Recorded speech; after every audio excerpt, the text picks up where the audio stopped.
What's up, everybody? Welcome back to the Into Geek podcast. As always, I am Andrew, joined by Chase. Hello. It's going to be that kind of a night, guys. Today's episode is going to be all about the Zak Snyder cut.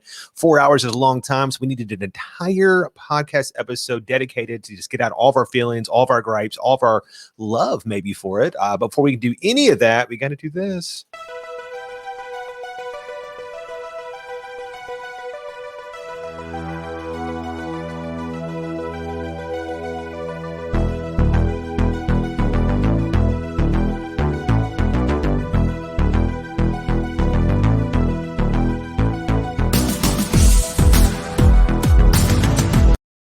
All right, guys, we're back. And so I thought it would be the best way for us to break this down would be to do it like Zak Snyder would. And so I've chopped this up into parts for everybody. I thought we were going to be in slow motion. Yeah, for 10% of the movie. Oh, I just write down that on my fucking dislikes. Yeah. So we're going to do part one.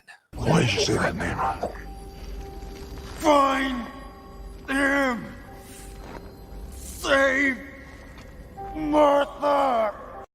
It's all about that. Guys, this is going to be kind of leading up to the Snyder cut and what happened and everything. Because maybe there's people that are watching this or just in general that don't know what is going on. So back when Batman vs. Superman, did you want to go back to like Man of Steel? We'll go Man of Steel first. Okay, so with the success of the Christopher Nolan Batman films, yes.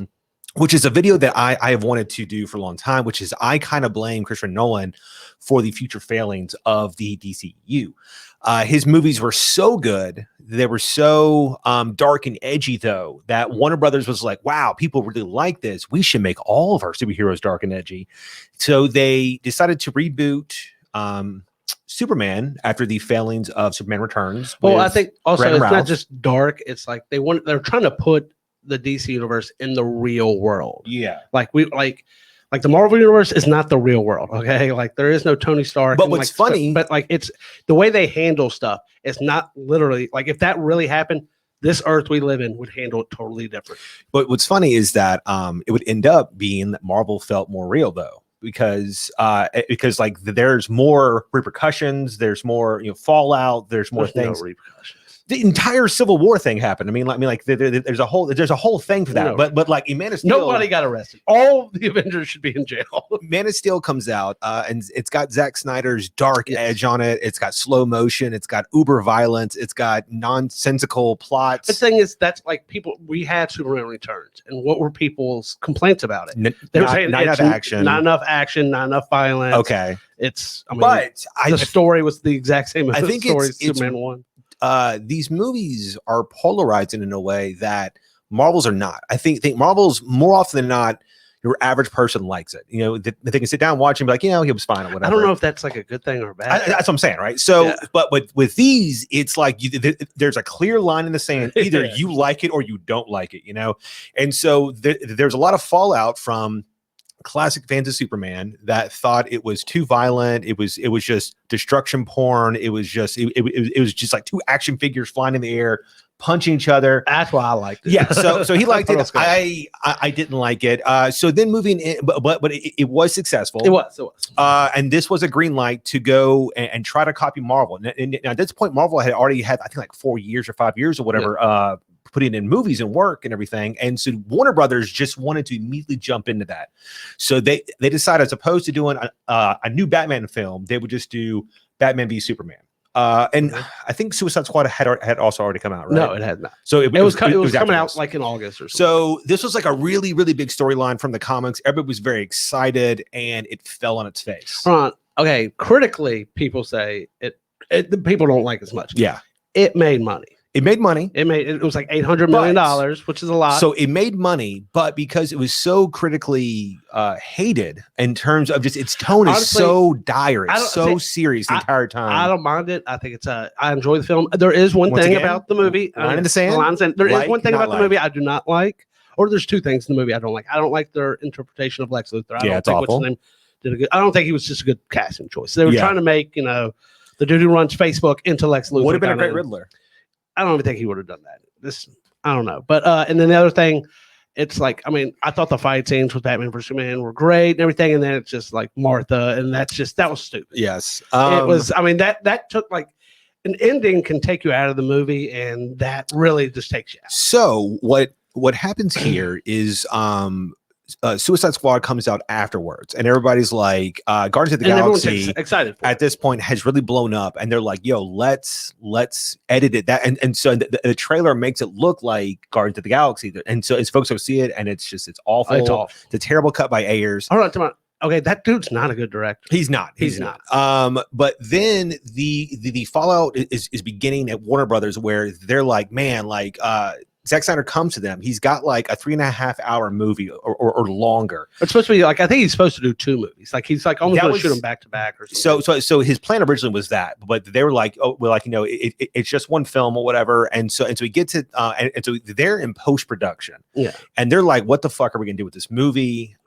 He leaves the movie. Well, his daughter commits suicide. Yes. So he leaves because, you know, this is terrible, whatever. The studio, being scumbags, take this as an opportunity to take advantage of his film. And so they watch it and go, wow, we can't fucking release this. It's so dark and whatever. So they want Joss Whedon to come in and make it more like Avengers. And so they make him to chop it down below 2 hours and have him do reshoots to add in more jokes and more things like that and stuff. So a lot of people hated Justice League. I mean, even the actors, like, they didn't promote it really at all. Yeah, but stuff. Joss Whedon, I think, did what was asked of him or whatever. And so it comes out, it's an unmitigated disaster. Zak Snyder, you know, completely, like, you know, he owns it or whatever. He said he's never seen it. Like Christopher Nolan said, like, some big, like, hey, we cannot let him watch it. It's so different. So with COVID hitting in 2020, Warner Brothers basically had this 4 hour film, and for years people have been saying, release the Snyder Cut. And so because he was dropping also like pictures and stuff of it, like on Twitter and stuff like that. So it was getting people excited, like, ooh, like Superman in a black suit. Like, we didn't know that was going to be in the movie, and they cut it out. Yeah. So like people were getting excited. So what happens is they basically give him free reign to just go ahead and do it, because they have no other projects coming out anyways. They can't film anything. They can't film anything. So they greenlight him to go shoot a few more scenes, which ended up costing $70 million. Because I think they gave him $70 million for like shoot scenes, do touch ups on special effects and stuff or whatever. And so basically that is what leads us into part 2. But the bell's already been rung, and they've heard it out in the dark among the stars. So we're going to break down the movie, what we liked and what we didn't like. Where would you like to start? We could start. Like a big way of breaking down stuff. We're going to have to talk about the differences of the Whedon cut and the Snyder cut. And right from the beginning, starts off different. Like it shows Superman. It's the end of Batman vs Superman dying, and this actually changes kind of the story from the Whedon cut. Is he gets stabbed and screams, and there's like this echo that goes throughout and stuff, and it wakes up one of the mother boxes, and that's kind of where our story begins. Compared to, I think Whedon's cut, it shows Batman and he's stopping a robber trying to get kids are talking about his costume and stuff, and he tells them that like S is hope on his chest and everything. And then and his face looks bad because of the time he was filming Mission Impossible 4. He had a mustache, and so he been brought back. But like right after that scene, it's showing Batman, and he's like fighting a robber, and there's like parademon. He's like trying to get out a parademon. So like that movie's trying to start off right from the get go. Which the robber scene's awful. Like it's got some cool, but the actor who plays the robbers just got awful. It's an entire scene specifically designed for exposition. It's because they chopped out 2 hours and they had to have a way to. It's like Batman's got to already know the parademons are coming, all this stuff, and they have to do with smelling fear, and it was just setting things up for the so because of the length of the film, one of the things that I do like is there is more character work. Yes, I think Cyborg becomes like a central character in this. Yes. Whether that's good or bad, I don't know. I mean, I liked him more. He was. I also think his intense. his CG is a lot better in the Snyder cut than it was in the Whedon cut. There's parts in the Whedon cut like his face is like over here and the metal part's like up here, and it just doesn't look. It doesn't. I think both are bad. I like the. I think their disagreement. They add on little like robot arms on his back randomly and stuff, and have him punch Superman in the head. Which like there's no effect because they're just adding it on. I mean, it was just going. It was going. Silly. Initiate kill. That's so, what it was like. It's so. I mean, like it just him and Steppenwolf. I think Steppenwolf looks great compared to, especially compared to the he was a 2 and now he's a 3 for me. I mean, like he still looks like shit. I think he looks great. It just I don't like characters that are entirely chrome. It just looks dumb to me. Because chrome is the easiest thing to have. It is. To create light effects and stuff. It's the easiest thing to make look real, which makes sense because they like relayered both those characters with just chrome because that was the fastest thing to do. That's fine, but hey, it works. He probably saw what he did look like and was like, oh, I gotta change this shit. But chrome this dude up, chrome it up, put him in slow motion and chrome him up. But there's more character work for Cyborg and Flash. I still found Ezra Miller very annoying. Stop right there. I'm in.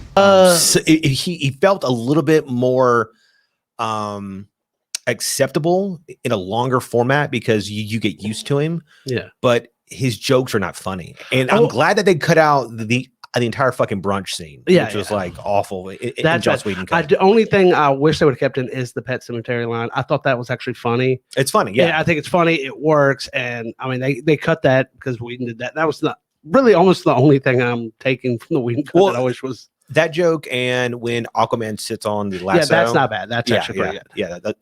Hey, you know what? I don't want to die. I'm young. There's shit that I want to do. I was good too. That was funny. I don't know where you would put that in this movie though, but that was actually kind of a funny thing of him sitting on the lasso. Yeah. I don't know. So like Cyborg, he's just so fucking depressing the entire film. He's just not fun at all. Fuck the world. And so it's just like all the characters are fucking not fun. It's so I don't Ezra think they're Miller, supposed to be like super I know fun. because it's fucking Zak Snyder. So of course it's not gonna be fun. But like, it's Ezra Miller's supposed to be the one who's like doing things, but his jokes are of like a 12-year-old, or something. And it's just like, God, he's not fucking funny. Like, oh my God. I mean, he definitely had less jokes in the Snyder cut compared to the Whedon cut. Like they like that whole scene when he's going to see his dad and the guy like pushes him in the back and he like marks real fast over his face. Like that wasn't in it. Like they cut all that out. Yeah. So it's like little jokes like he does. I guess they just took them all out. Yeah. So I mean, with being allowed 4 hours, it's easy to have more character work because you don't have to like to edit anything out. There are scenes in this that I think definitely should be cut. Needed to have been like right from the beginning. Like Batman goes and meets Aquaman. And they have this talk, and Aquaman's like, "Look, man, I ain't gonna do it. Dress like a bat. Cool, I dig it. Whatever." And he goes in the ocean. He goes in the ocean, and then all of a sudden we get like 3 minutes of like these girls just singing. Aquaman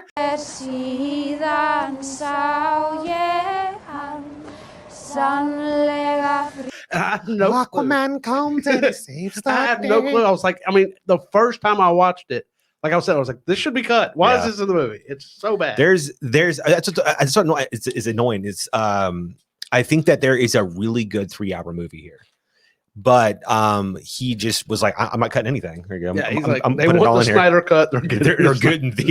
There's no cut. It's just it's the Snyder film. It's just full Snyder. Yeah. I think that the tone is more consistent in this. Yeah. And for that, it makes it better. It's like you know what he's going for. It's easy to get on board with things or whatever. And so it's not jarring in terms of like from scene to scene, in terms of like, it's a joke and now it's not a joke. It's a joke. It's not. So it was nice to have just an understanding early on that this is how the movie's going to be, kind of, or whatever. So gotcha. Yeah, it was fine. Also, I think it's better paced. It's better paced, even for 4 hours. Even for 4 hours, I think it's still paced okay. Even though I still think edits could have really helped that, but it's still, in terms of how it transitions in the story and everything, it works. There are some things that are a little silly, and I think it's because he just re-edited some like CG scenes here and there, and so like it messes up the story. So you talk about other things that you like before I begin to get into all my critiques. Things like I really like how they changed the story. They changed the way they bring Superman back. They also changed I think in the Whedon cut, it's just kind of like Wonder Woman and Batman talking. They're like, yeah, we got to bring him back. And like in this one, everyone's kind of talking about it's like, hey, we can't beat this guy. We have to bring him back or the world's over. Just so then the way they do it is really good. You get to kind of see like a little bit of at the end of the movie, Flash kind of saves everyone a little bit by doing like a little time travel. A little bit. He does a lot. Saves everybody. He saves everybody. But like you see, like when they bring back Superman, he's running so fast. Like he starts to do it a little bit there. Yeah. So that was a good little nugget. Where like the box and the picture is coming back up. Yeah. So I mean, like that's good. I guess foreshadowing storytelling a little bit and stuff. I liked. I think the fight scenes were better. They were like I don't know, like there was less comedy, I guess. So like the Whedon cut has like Superman fighting Batman, and like he's like, "Do you bleed?" He says that line, which is bad. And like it's not that the line's not that great. Something's it's like totally bleeding. It's a reshot of Cavill or whatever as Superman. So his mustache thing's there and it doesn't look good. And then he throws Batman and he's like, "Oh yeah, something's definitely bleeding." And it's just, I mean, that's not Batman. He's not saying that line. It's just, I mean, it was bad. So they like redid all that, makes it look good. The fight scene at the very end with Wonder Woman and everybody fighting Steppenwolf was really good. Her cutting Steppenwolf's head off was a lot of fun. Like, I don't know, like as soon as I saw it, I was like, man, she just pulled a fatality. Like, I mean, like I want her to be in Mortal Kombat and do stuff like that. Okay. Have you got anything else? And I like them bringing back Darkseid. I like seeing Darkseid. You get to see the side, Granny Goodness, all them. I think that was cool. They also, I think, changed a little bit how the Parademons looked. And I thought that was an improvement. Okay. What did you not like about it, Drew? Crack my knuckles here. First and foremost, I don't like the music. It's got that very somber Zak Snyder tone, and not only that, Wonder Woman's theme. The that's next. Okay. He also tends to pick songs that are so spot on. And then he edits them to where the words swell. Yeah. Like there's a scene with like Aquaman is in the ocean and the words come up and it says like King of the Sea and then it just shows him standing there. You're talking about when he saves the guy from the boat and stuff, and then he keeps drinking I don't think the music fits at all. Zak Snyder has a tendency of doing that. I know. He did it like in Watchmen with like Hallelujah. Actually, that doesn't bother me. But when he does, song he does like. But when he uses it, and I guess Batman vs Superman, something like that. I don't think it works and stuff. It's just like there's just so many melodramatic moments of like slow mo and this like these weird somber rock songs. And I'm just like, God damn it, dude. Like it's he's so much not fun. great at picking songs. But speaking of Wonder Woman, you notice early on that she has kind of like a reworked theme. I forget who the new composer is. It's a J.K. Junkie or something. I don't know. I don't know. It's not great. And for the first hour or 2 hours, every time her face comes on, you hear this. Is it just her, or is it all Amazons? All Amazons. And I when it came to the end, I was fucking laughing every time she just walked by the scene. It's like Jesus Christ, dude. And I thought I was alone. I was like, there's no way I'm the only asshole that's noticed this. And thank God there's people all over Twitter and Facebook just fucking making fun of it or whatever. Want like a button of that and just keep it by my bed. Oh, it's so ridiculous. Every time. My third complaint is it's too fucking violent. It is so violent. And it's like that. It's like I'll watch The Boys because that is purposefully violent and it makes sense in that world. And these guys are all fake fucking superheroes. It's not, it's violent, but it's not. There's not like a whole bunch of action. Dude, every scene has people being fucking mutilated. I understand when there is action. Yes, Wonder Woman will kill you in a second, but like you don't see Batman actually until like 2 hours into the movie because of how it's edited. She has a smile on her face. She's just like, she's a warrior princess. She's just like chopping people's heads off and just like and I will say this: I hate the move she does. The slam my bracelets together. That is so bad. So that is her like level 10 attack, right? It's like I've never seen her do it really that much. Like she did it a lot in the 184. That's what I'm saying. But what I'm saying, like it's like the Matrix, when Trinity the, like Trinity jumps thing? and does like, hey, that was cool. Everyone's like, that was really cool, and they're like, we're gonna put that in every movie. So okay, like, so that's what they're doing. It opens now, kind of with her in the bank scene. The bank scene is much longer than it was, which I don't think it was needed. It has what is that? I counted 7 or 8 times it goes into slow motion during the bank scene. And you get there's this group of people that are like they just want to blow up this They're place. trying to like reset the credit. They have a fucking timer, and it's like they were just planning on blowing everybody up and dying anyways. Like, why is there a fucking timer or whatever? But then Wonder Woman comes in, and she flies in, and she begins throwing people against fucking walls, and there's like blood trails for their fucking brain smash. That's awesome. She's just laughing. Ha ha ha! I'm Gal Gadot, and she's killing people. And then at the end, after she blocks all these bullets, and this guy's like out of bullets, whatever, she could just use her super speed to like thump him in the head and knock him unconscious. She's like, no, fuck that. Super attack. She vaporizes him, blows up the whole fucking building or whatever, then turns to the kids who now have fucking tinnitus and are also scarred for life after seeing a person vaporized. She's like, don't worry, I'm here to save you. And it's like, bitch, you're the problem. Like, Jesus Christ. I love like people were talking about it online because like the little girl's like, I want to be like you someday. And she's like, you can be anything you want. Except and for like, me. Oh no. I'm a fucking Amazon. She's like, you know, you can be anything you want. And like, I love how Whedon was like, yeah, I don't want that movie. Cut that shit out. That's too nice. It's just like that. You get to Steppenwolf chopping motherfuckers in half. That was awesome, man. I liked it. It's all of it though. And you get this. I'm just glad you also get into, he's not doing the mother, like he kept saying the first Whedon cut. He keeps like, he doesn't call it mother boxes. He's like, mother is calling me, and he's so creepy about it. They got rid of all that, and that's a lot better. We already talked about it's too long. There's a couple of cuts I think could have been made. One, I know everybody's favorite, one of their favorite scenes is the Flash moment where he's at the job interview, Iris West is in the car, and then he turns around. You get another really sad rock song, and then his shoes explode, and then he goes and he gets the hot dog and puts it in his pocket. Yeah. My biggest problem with this scene is that she gets into her car, she's idling away, looking at him. A truck comes through the intersection. She hits it. Her car flips in the air and does like a 360 and then lands 200 feet down the fucking block from her doing like 7 miles per hour. And then like Iris West like gets launched at the convertible and her face isn't like, she's just like calm and like, oh, whatever happens. I don't know. That scene shouldn't be in the movie. You could have cut that. I think if you wanted that scene, you needed to have gotten rid of something else. It's just like that scene in a Flash movie. You could have that as like a flashback of how they first met. Yeah. You also didn't need Cyborg's football scene. Like in no way. Like you can start that story. But his dad didn't show up to the game. You can start that story in the car, and he's like, "Where was fucking dad at?" You know, and you get the same fucking. You get all the same information. Yes, but I don't know if you know this. Zak Snyder has to have a football scene in every one of his movies. He does. Like I don't know how he got it in 300, but there is a football scene somewhere.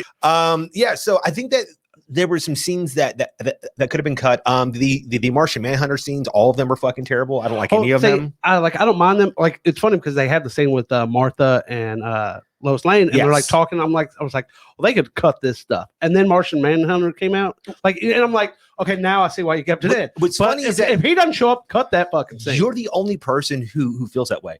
Everybody else that I've seen and read and everything else says that like it's a really good scene for two people bonding versus the original scene where like work and Martha basically calls her fucking thirsty or whatever and stuff. And then like, you know, my problem with like Lois Lane's fine, Martha Kent, whatever's fine.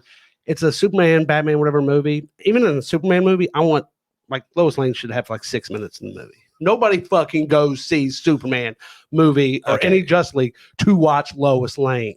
I'm sorry. She's a part of the world. She's a part of the world. Hey, so is Pepper Potts, and she gets about 4 minutes of airtime. Except for Iron Man 3. Which is the worst I want. Yeah, everyone doesn't like her. When she has more time. Moving on from that, I didn't like Darkseid. I thought he was so fucking pointless in this entire film. If he had just been mentioned at the end, I'd have been like, oh, okay, cool. That's dope. But instead, it was like they took scenes that were originally Steppenwolf's and then just relayered it with Darkseid, and they have him laying way back in the day when men were all united, and the Amazons and the Atlanteans and the Seven Rings. No, and they were all and the Green Lantern was there, and the Zeus. He wasn't there very long. Yeah, and so Darkseid lands, and he proceeds to get his ass whooped. I mean, like, he gets beat down by gods. But dude, okay, I have a question. Thor's a god. Yes. Can Odin beat Thor? Odin? Yes. Old ass Anthony Hopkins? Not now. Not now. If we can take him on now, man. Okay, but when Odin was, him and Hela were killing everybody. Okay. Is he more powerful than Thor? But Odin couldn't take on Thanos. Yeah, he could. Hell no. That's right. People even say that's actually a thing. He had to wait for Odin to die before he went and collected because he knew Odin would defeat him. That's the bad plot in this. Hold on. That's I'll get that in a second. Controversy. So they land on the planet, and the three mother boxes hop out. They begin to terraform. They stop it. Darkseid gets his ass whooped. He gets sent back, and then he, for the next however many years, forgot. I don't think he forgot that his mother box. I don't think here. he And knows. he forgot that the anti-life serum was also on the fucking planet's surface as well. I don't think like he has like a GPS to all the galaxy. I think like, dude, if I drove to St. Louis and I got my fucking ass beat, and then I came back home, I'd be like, goddamn, fucking St. Louis is a terrible place. I would not just forget about St. Louis. I don't think you forgot about it, but I don't know if you could actually get there again. Why not? If you took a GPS and got there and then came right back, okay, and you came back, they're like, okay, now get there again. You probably get lost. You're not going to end up back there.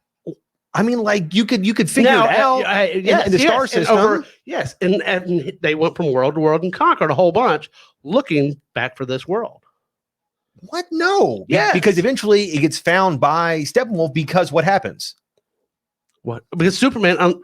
Because the box is called to him. Yes, and the box is called to him. What was the logic about the box waking up? Was that finally like, he's a Kryptonian? He's dead, right? He's gone. Okay, so why didn't the boxes call out? I don't know, before Kal-El ever got to the fucking planet. Come on. It called out because it woke, because Superman put the force into it. It says that like that the fucking defender of Earth was fucking gone, and now like it was vulnerable, and so his death cry, it woke up and found that information out. So I'm saying that's why the other boxes didn't wake up. For a million years, there was no Kryptonian defender, and those boxes could have called out at any point in time. Whatever. No, they couldn't. They were asleep. Oh my god, you're so ridiculous. They needed something to wake them up. A really bad plot device. Yes. Okay. So then, the worst part is like that's even how mother boxers like work in the comics. It doesn't do it. Okay, so like they're just all they do is that, right? No, that's okay. I mean, all of it is just a mother box is pretty much it will take you from world to world.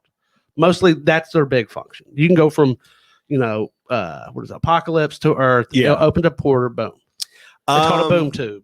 Yeah. My last critique is I didn't like the effects. And I know that they disagree with you on this. That they look better, I guess, or whatever, but I still think that they look green screeny. I still think that they look, I mean, like his hatred. Come on, that's Snyder styles, that green screen. Even 300 looks green. His hatred for color. Yeah. Now I agree that it at least in the final scene, not having the like red light. Nice. It was nice having just gray, I guess, because I got to see, what was going on and everything, or whatever. But like, I like they also got rid of the Russian family. Yeah, I mean, the ending was definitely better for Flash than it was originally. So with all that said, I didn't dislike the movie, even though I had critiques, whatever. I still enjoy it. But my biggest question to everybody is if the Justice League didn't exist. Yes. Would this be a good movie? And I don't know the answer to that because I feel like the thing is, like, I don't know if I would like it more if it didn't exist. Yeah. Or not, because like there are scenes and stuff like it's like when you rewatched it on the Snyder Cut, whatever, like you knew kind of what was going to happen. Yeah. And you're not surprised. Like they use a lot of the same stuff that's being used. So like, I don't know. It's like you don't have that first initial viewing like you did when you saw the. Yeah, I think you go into okay. I think if you are a DC fan of the DCEU or specifically a Snyder fan, there was nothing that could have happened here that you would not have liked this movie. True. If you are a pure Marvel fan, there's nothing that here that would have made you like the movie. I don't think either. I think that both sides are very biased, and you have to look in the middle to see, like, if people think it's better and stuff, whatever. I don't like that these crazy fucking Snyderverse fans are bombing Kong versus Godzilla, specifically trying to hurt fucking Warner Brothers as like a threat to like restore the Snyderverse. I didn't know they were doing that. Yeah. We'll I don't think that's going to matter though. I don't like. I mean, like you can hurt Kong, whatever. Like it's free. Like right now, like if you didn't go pay to see it in theaters, that could do it. But you've got HBO Max. People are watching. Yeah.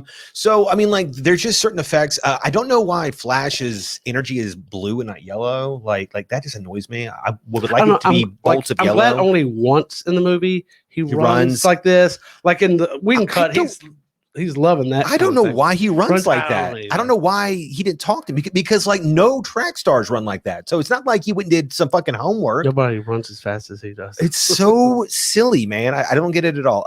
So I don't know. I mean, like, there's just certain things that to me didn't look very good. I don't know. I like the effects. I thought the effects but I mean, like, once again, it's held up by the crutch of it looks better than it did. So it's like, how much does that actually fucking matter?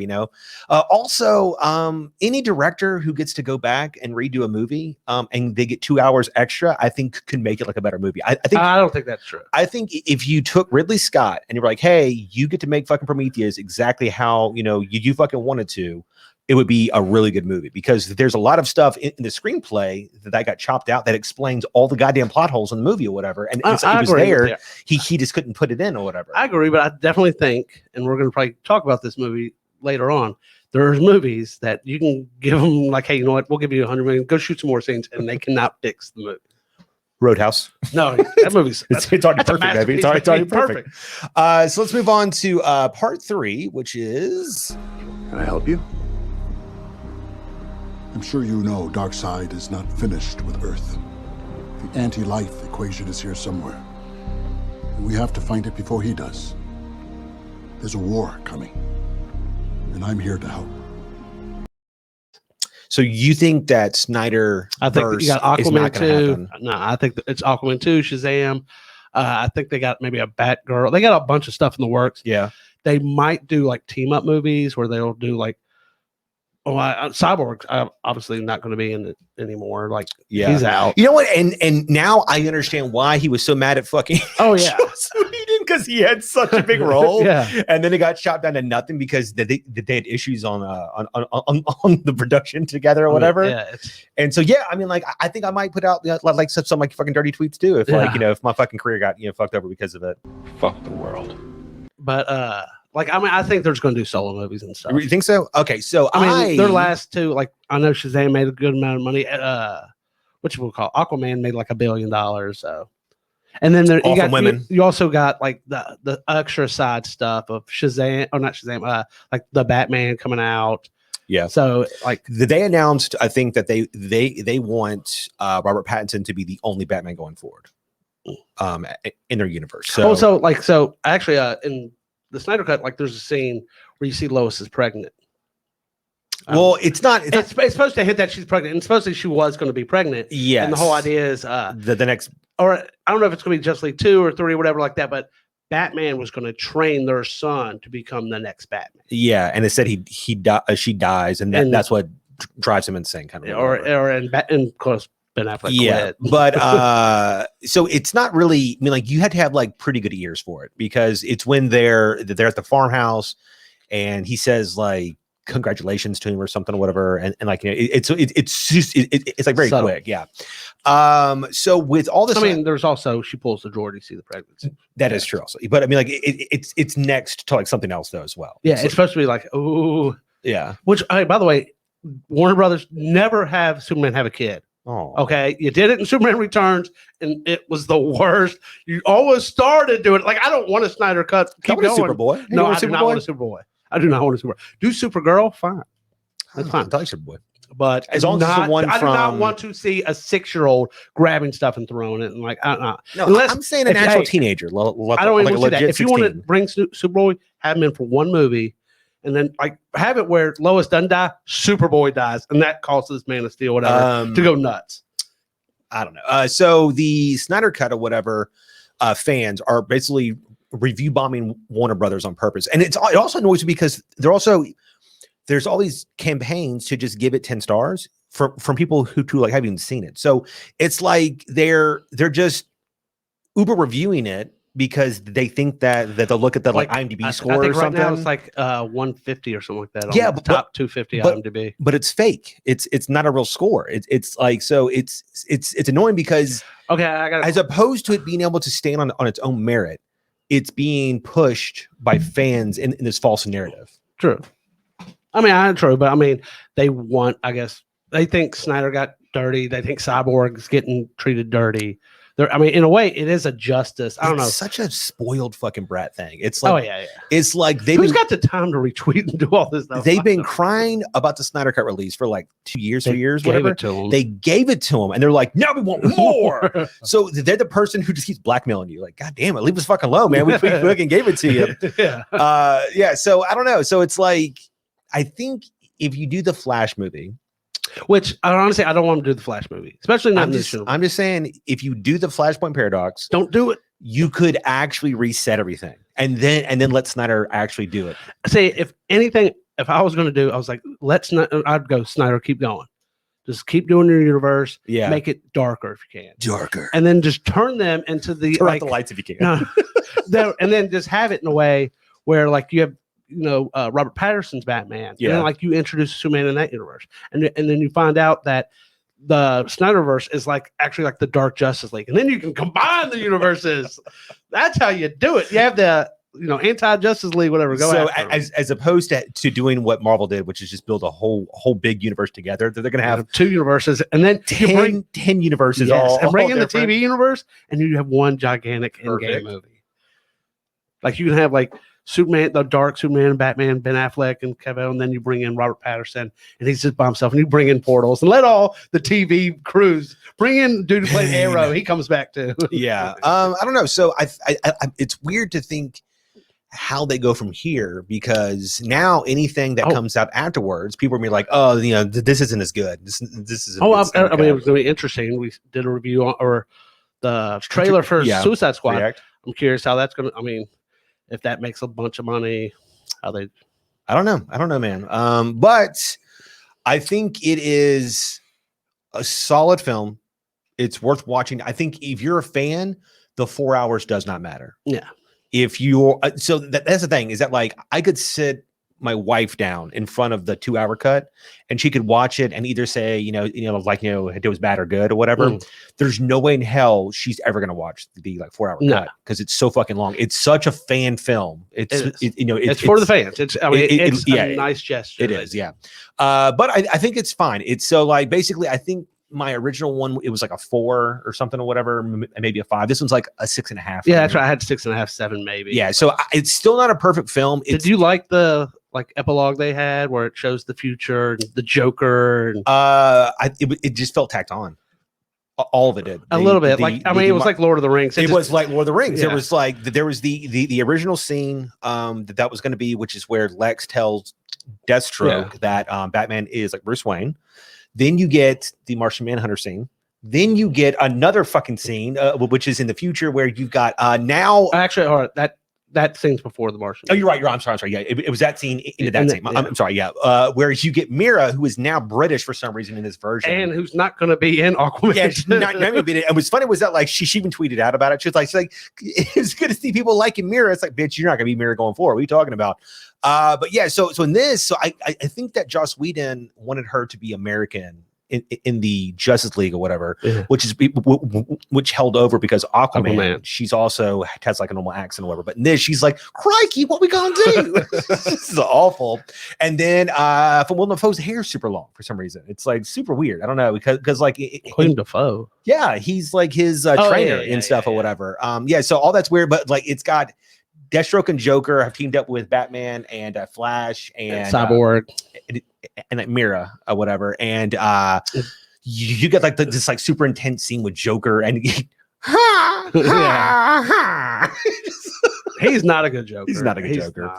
But you get another fuck bomb because they're not going to make any more. They had to have another curse word apparently, or whatever. I don't know. If they were going to continue it, like I want that to happen. Like I want it to like have Lois Lane die. Let the dark future go. Okay. Let's just go all out. Like so let's talk. Nuts. So from one epilogue to another. Ride ain't over yet. My man. Coming up, guys, for our epilogue, moving into more of this season, we're doing our Oscar challenge. We will fully put out that next week with our picks and stuff or whatever. We will also be tweeting out the Google document, which will be correctly done, because I will have the actual email on there and a place for like your name. It will not be as many categories. We're only doing 10 this time, but there is an 11th secret bonus, which you can pick any category out of all the ones available, put down your answer, and you get an extra 2 points. So if you really feel comfortable about the best picture, you can get two extra bonus points picking that one again, if you want to, and everything. Lose points, by the way? Nah. Oh, okay. Who knows? And but basically, but this is going to be called Oscar's Best of the Worst. It's going to be us and a few other podcasts and shows. The one that wins will make the others watch something terrible on purpose. My pick is already for Cats. We can't do that to people. Oh my! Ooh, you got to give it to them. But you, the fans, you should make them watch the Whedon cut. Go back and rewatch that. But you, the fans, can also get involved. And if y'all have the most, then we will watch something that you suggest that is terrible. Please, nothing horrifically torturous, but like if it's like Birdemic or The Room, that sounds great. Just nothing like just like porn mutilation. I don't want to watch that shit. That's awful. But just don't want to do a podcast about it. Right? Yeah. But Invincible came out. Yes. Here recently as well. They dropped the first 3 episodes. It was like, God damn it, just drop all the episodes. I want to see all of them. It was really so annoying. I had never read this book before. This is also written by Robert Kirkman, who did the Walking Dead, and I think he started with Battle Pope for like Image Comics, and it's pretty good. Yeah, man. so far, yeah. It's cast is great. Cast is amazing. The animation, it feels very much like. See, I think it reminds me of like old G.I. Joe kind of. Really, to me, it reminds me of like Justice League, like Unlimited. It has I was gonna say very like bold lines and stuff. I was gonna say their score maybe look like more like the Titans show. A little bit. Young Justice, maybe a little bit like that, but I don't know. I kind of get an old G.I. Joe kind of. Yeah, so it's great is that like it's purposely. See, like I don't want to spoil anything. Yeah. Well, we'll do an episode. Yeah, let's finish the show. Yeah, so we got about. It's only like 8 or 9 episodes, probably. I think so. Yeah. So I borrowed. Fucking name drop on Paul again.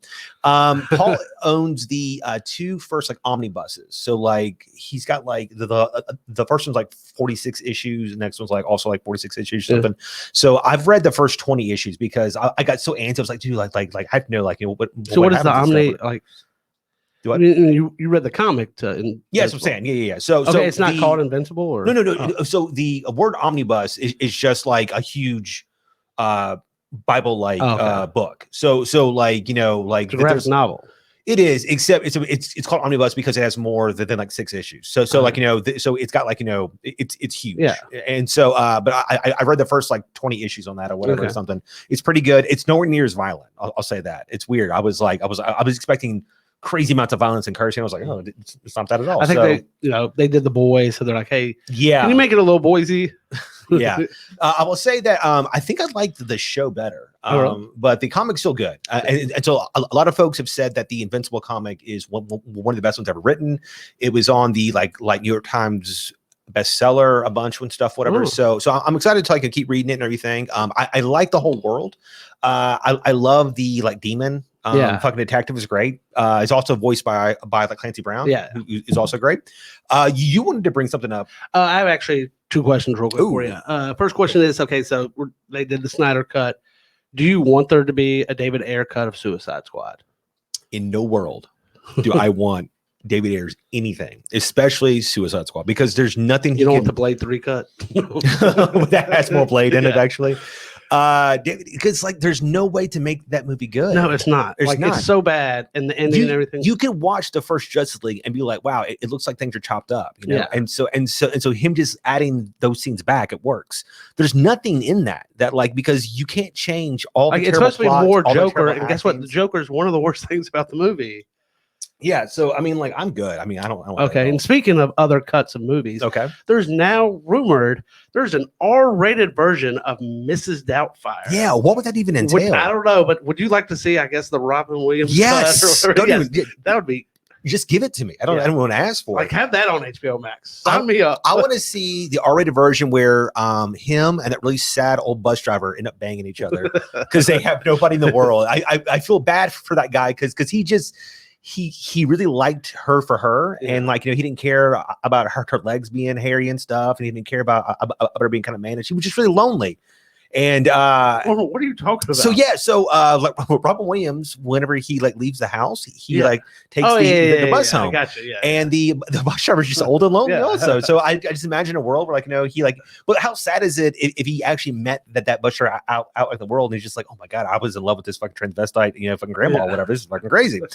If you could have any director that was rumored originally to do a movie, what do you mean, like so like certain directors were originally supposed to do certain films and then like got like replaced. Is there anything for that? Not off the top of my head, I can't really think of something. I would love for Edgar Wright to have Ant-Man? I've got to do Ant-Man. It really sucks, whatever. But what's funny is that like all his fans would come back and say, "Hey, look, release the Wright cut," and he's like, "Guys, I didn't film anything, so that's not possible." And I was like, "Fucking make it happen anyway." I kind of wish, like, because like, you know, the Snyder Cut's rated R, and like there's supposedly this Mrs. Doubtfire rated R. Like, I think they should do that with all movies. Yeah, it's just like, hey, like film the same. Okay, that's the PG version now. Let's make it the R version of it. And like, just have R-rated cuts of like every movie that comes out. I would love to see the R-rated version of like Air Bud, where they have to like fucking put the dog down because he's got like magical power. It's like, God, this fucking dog, man. But see, it could be like you could have that, or like you could have like an R version. Like I watched the Mighty Ducks. It's on Disney Plus now. There's a new TV show. I was gonna wait for like a few more episodes for that. But like I want to see like the movie where you really get to see Jordan Pompey just hammered down and just, Gordon fuck you kids, and stuff like that. And then you can have the nice Disney version. I feel like if they had redone that where he was like more like Walter Matthau from Bad News Bears, just like a full on, because dude, like he's a bad person, he's awful. We should get drunk and watch Mighty Ducks. I think that'd be a lot of fun. What world? It's like, hey, you got caught drunken driving. How about you go hang out with some kids? This is your pun. It's such a weird fucking Disney punishment or whatever. Guys, also next week, Kong versus Godzilla comes out. I'm excited actually to watch that or whatever. I know that you're not a big. I'm going to check that out. I mean, it looks fun. The trailer looked great. Yeah. So, I mean, that'll be out. I think maybe we'll talk about other like really cool monster movies and stuff, but come back next week. We're doing the Oscar nominations. I think we will maybe tell you our picks. You know, we'll see how that goes or whatever. We'll be breaking down Kong versus Godzilla. We'll be talking about Invincible, maybe some Falcon Winter Soldier stuff. I feel like just there's so much stuff to talk about. We never have enough time, you know, guys. Thank you so much for letting us get Zak Snyder talk off of our chest. Any last words, Chase? We could, you know, like hang up on the YouTube and talk for another hour, and that'll be like the Snyder Cut we put on. We'll put on whatever, iTunes or whatever. No doubt, dude. Yeah. So just guys who watch this, you gotta go find the podcast and find out that there's like any more or whatever. The fucking great cut. Guys, thanks so much. Until next time.